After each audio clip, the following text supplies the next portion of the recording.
Kali ini aku mau bahas soal salah satu mitos yang berkembang di masyarakat yang sebenarnya belum lama itu lewat di FYP TikTok aku. Jadi aku penasaran dan pengen bahas ini bareng teman-teman. Apa itu? Inilah bayi bajang.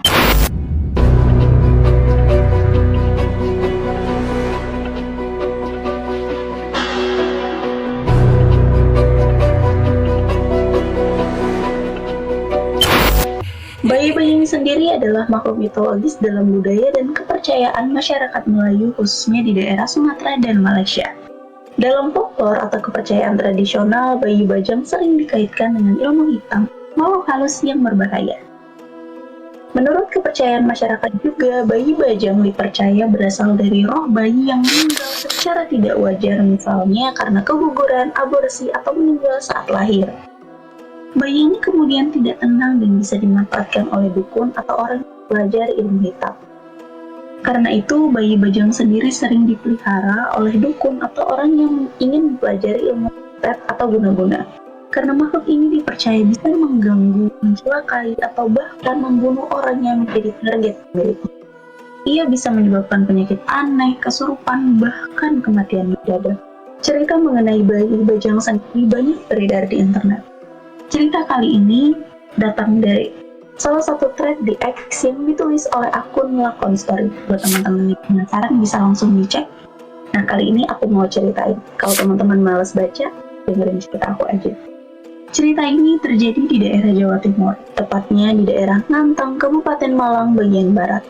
Entah tahun berapa semua ini bermula, namun yang jelas, hingga thread ini ditulis setan itu masih ada.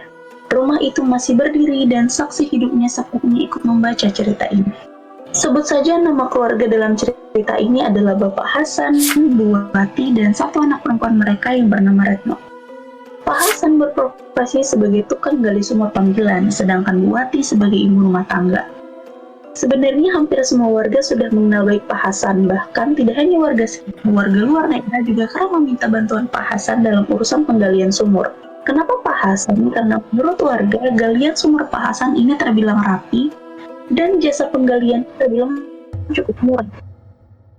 Singkat cerita, Pak Hasan ini mendapat tugas menggali sumur salah satu warga desa, sebut saja namanya Pak Wiryo. Nah, waktu penggalian sumur milik Pak Wiryo ini, Pak Hasan tidak sengaja menemukan jenazah bayi bajang atau bayi yang keguguran. Sebenarnya ada versi lain yang menyebutkan jika bayi bajang bukan berbentuk bayi, melainkan sebangsa jin. Bayi bajang merujuk kepada sejenis makhluk halus yang diketahui dari bangsa jin atau setan yang dipelihara oleh manusia.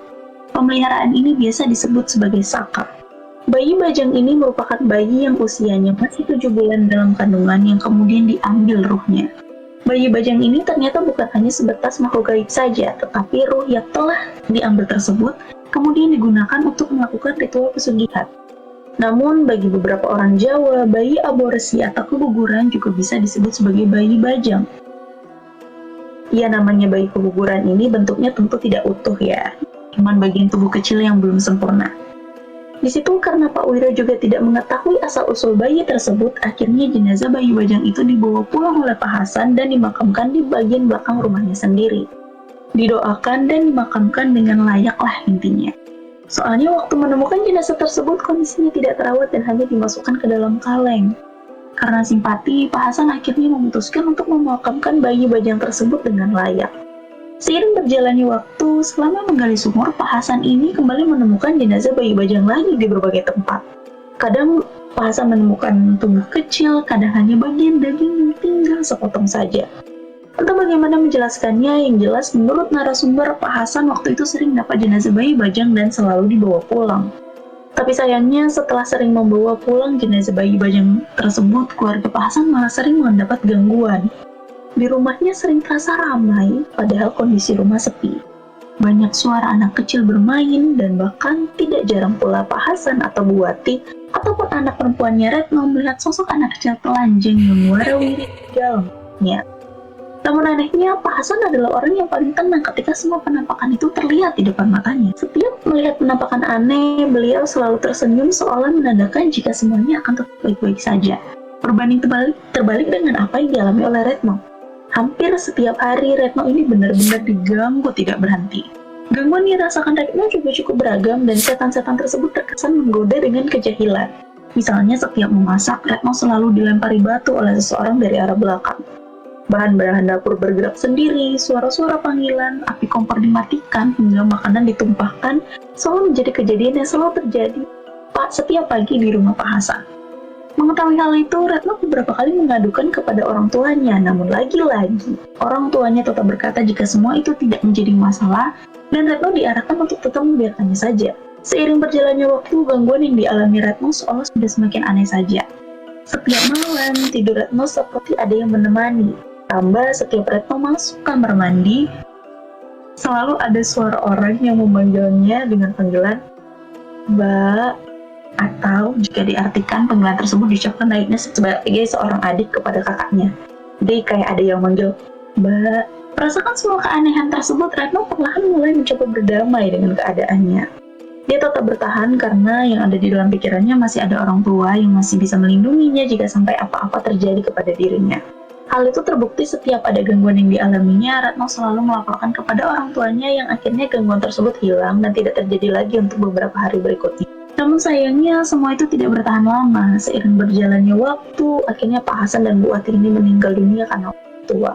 Meninggalnya Pak Hasan dan Bu Wati tentu saja membuat Retno benar-benar terpukul dan meninggalkan kesedihan yang sangat mendalam. Tapi di situ setelah kedua orang tuanya meninggal, Retno ini menganggap jika gangguan di rumahnya tersebut akan ikut hilang, karena sebelumnya Retno sempat berpikir jika semua gangguan tersebut adalah ulah setan peliharaan Pak Hasan. Namun sayangnya bukannya tenang, semuanya malah semakin aneh tidak karuan. Gangguan yang sebelumnya hanya berbentuk suara ataupun penampakan sekilas, perlahan menjadi gangguan fisik seperti sentuhan, bahkan pukulan. Tidak jarang Retno ini dicolek, dipukul dari belakang, dan dipanggil oleh seseorang padahal nyatanya di rumah tidak ada siapapun selain dirinya sendiri. Karena ketakutan, Retno memutuskan untuk segera menikah dengan pacarnya supaya ada yang menemani. Hal ini tentu saja wajar dilakukan karena jika terus hidup sendiri di rumahnya, sepertinya Retno akan terus diganggu dan bukan tidak mungkin semuanya akan menjadi semakin berbahaya. Laki-laki dewasa pacarnya Retno itu kita sebut namanya Lukman, kala itu mempersetting Retno. Lukman sendiri sebenarnya bukan orang baru, melainkan orang yang sudah lama dikenal menjalin hubungan dengan Retno. Meski melakukan hubungan diam-diam karena berbeda agama, namun cinta mereka cukup besar yang pada akhirnya membuat Lukman memutuskan untuk berpindah agama untuk bisa hidup bersanding bersama Retno. Keputusan mualaf yang dilakukan Lukman tentu saja mendapat reaksi bermacam-macam dari pihak keluarganya yang akhirnya lambat laun mulai nampak ketidakcocokan antara keluarga Lukman terhadap Retno. Selama tinggal di rumah Lukman, Retno perlahan kerap mendapat intimidasi yang akhirnya membuat Retno memutuskan untuk kembali tinggal di rumahnya sendiri. Namun karena Lukman adalah seorang pebisnis, Lukman tidak bisa seharian penuh menemani Retno di rumahnya. Setiap harinya, Lukman lebih sering menghabiskan waktu dengan berada di rumahnya karena bisnis yang dilakukannya memang berada di rumahnya sendiri, bukan di rumah Retno. Dan selama tinggal di rumahnya, Retno kembali sering mendapatkan gangguan gaib seperti ada orang yang terlihat menyerupai dirinya sendiri. Ada banyak sekali penampakan anak kecil dan beberapa penampakan mengerikan yang tidak bisa dijelaskan dengan akal sehat. Saking takutnya, Retno ini kerap mengungsi ke rumah tangga ataupun saudara jika malam tiba atau jika Lukman tidak datang menemaninya. Hal itulah yang akhirnya lambat laun membuat cerita mengenai angkernya rumah Retno ini mulai menyebar ke telinga warga desa. Banyak warga yang mulai membantu mengusir dan membersihkan setan di rumah Retno, namun sayangnya semua usaha itu gagal dan tidak membuahkan hasil. Menurut keterangan salah satu ulama, setan di rumah Retno tidak mau pergi karena mereka diberi tugas oleh Pak Hasan untuk menjaga keluarga Retno. Setan-setan tersebut adalah perwujudan dari bayi bajang yang dulunya sudah ditolong oleh Pak Hasan. Bahkan, masih menurut ulama, setan tersebut kini sudah tumbuh dewasa dan mereka menganggap jika Retno sudah seperti keluarganya sendiri. Karena angkernya rumah Retno ini terkenal hingga kemana-mana, akhirnya beberapa warga kerap menggunakan rumah Retno ini untuk nepi sendiri. Menurut orang Jawa itu seperti ritual mencari rezeki. Dan tidak jarang pula orang yang datang lihatnya nepi malah kabur karena menurut kesaksian mereka, setan di rumah Retno ini jumlahnya banyak sekali dan memiliki wajah yang sangat mengerikan. Dan singkat cerita, akhirnya lahirlah Dewi. Dewi ini adalah anak Retno dan Lukman. Lahirnya Dewi seolah membuat makhluk halus di rumah tersebut semakin menjadi-jadi. Ketika masih bayi misalnya, setiap malam Dewi ini selalu menangis histeris tanpa sebab. Tidak jarang posisi tidur Dewi ini dipindah dari satu kamar ke kamar lainnya. Karena khawatir, Retno sendiri akhirnya rutin melakukan tradisi Jawa terhadap bayinya dengan niatan untuk menolak bala seperti menancapkan lingu bawang, membuat api unggun di depan rumah, dan rutin menabur garam di sekitar rumahnya. Singkat cerita, pada sekitar usia 7 tahun, Dewi ini seperti mendapat teman gaib. Dia seringkali terlihat berbicara sendiri, tertawa, dan sesekali dia juga sering bermain di sekitar rumahnya bersama seseorang yang tidak terlihat di mata Retno. Hingga akhirnya setelah beranjak dewasa, Dewi mulai mengerti jika selama itu yang sering bermain bersamanya adalah makhluk halus.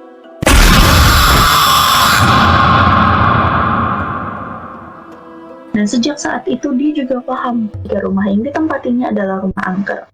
Semakin Dewi tumbuh dewasa, akhirnya menjadi sering melihat hal aneh di dalam rumahnya. Dan bahkan dia sering melihat ibunya, yaitu Retno, berada di dua tempat. Karena sudah berulang kali dilakukan upaya pembersihan namun tidak membuahkan hasil, akhirnya keluarga Retno waktu itu bisa dikatakan berbagi rumah atau hidup bersama makhluk halus puluhan. Dan entah atas saran siapa, puncaknya Retno melakukan ritual yang nyeleneh agar dia dan keluarganya tidak dijahili lagi oleh makhluk halus burung tersebut. Ritual tersebut adalah mengelilingi area rumah sebanyak 7 kali dalam kondisi telanjang bulat. Anehnya, setelah ritual tersebut dilakukan, baik Retno maupun Dewi sudah tidak terlihat diganggu lagi oleh makhluk halus tersebut. Meski tidak pergi, setidaknya tidak mengganggu lagi. Begitulah, tutup narasumber. Akhirnya, tutup akun ini, cerita ini sebenarnya panjang banget kalau mau digali lagi. Kesaksian para tetangga juga serem. Nama toko dalam cerita ini disamarkan. Jadi kalau kalian para warga sana pasti tahulah rumah siapa yang kami bahas. Buat teman-teman yang penasaran sama ceritanya, bisa nanti langsung ke X, cari threadnya, nama akunnya Lakon Story. Selanjutnya kita bakal bahas tentang fakta-fakta bayi bajang.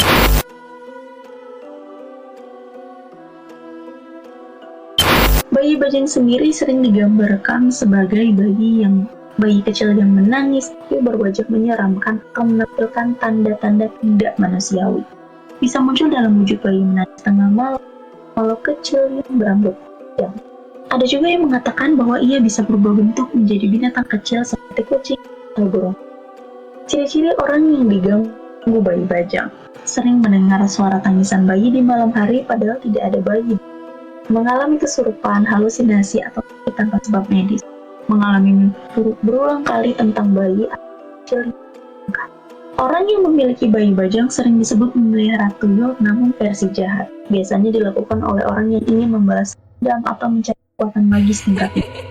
Namun, pemilik bayi bajang harus siap dengan konsekuensi yang berat. Makhluk ini bisa berbalik menyerang tuannya jika tidak dirawat dengan benar. Mengenai cara menangkal bayi bajang, sebenarnya banyak kepercayaan yang menyarankan penggunaan jimat, mantra doa, atau kemenyan untuk mengusir gangguan bayi bajang. Beberapa dukun spiritual bisa melakukan pengusiran atau ruatan, atau ya bisa disebut pembersihan energi negatif. Dalam Islam sendiri, gangguan semacam ini bisa ditangkal dengan ruqyah, membaca Al-Quran, dan berdoa secara rutin.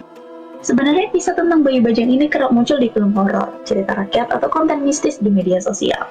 Dan banyak orang yang percaya bahwa suara tangisan bayi tengah malam yang tak jelas sumbernya bisa jadi adalah bayi bajang itu atau membalas dendam. Berikut beberapa teori mengenai bayi bajang.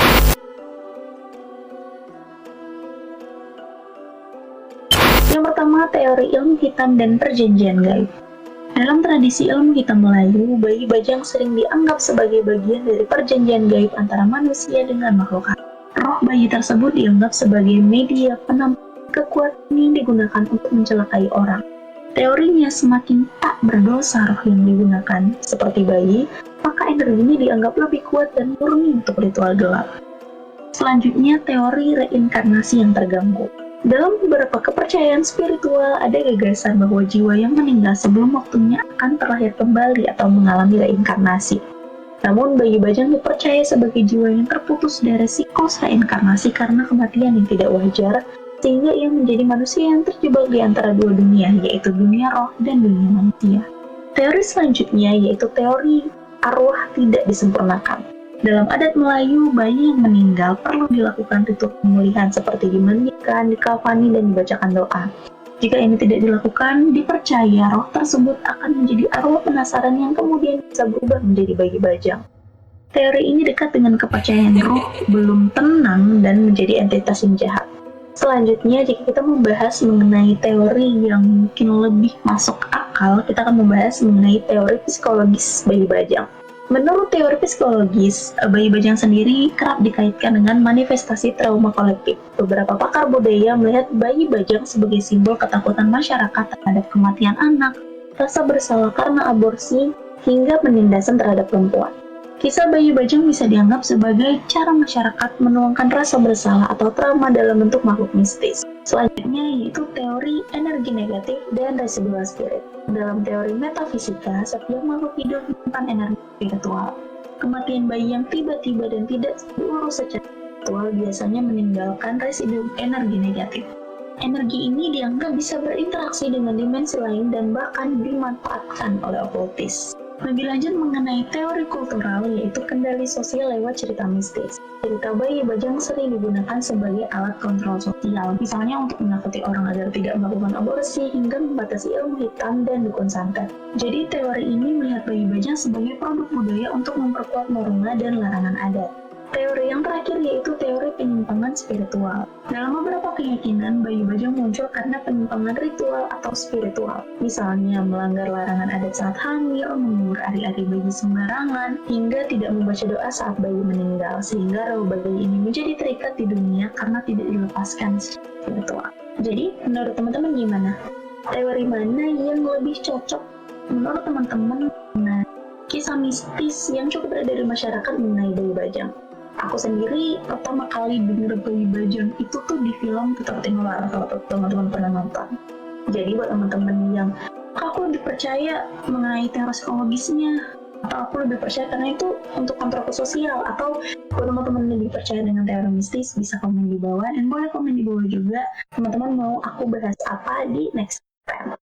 So, I hope you guys enjoy this content and see you guys in the next video. Don't forget to like, comment, and subscribe. Don't forget to share juga. Jangan lupa nyalain lonceng biar kalau aku upload video baru. See you guys in the next content. Peace out.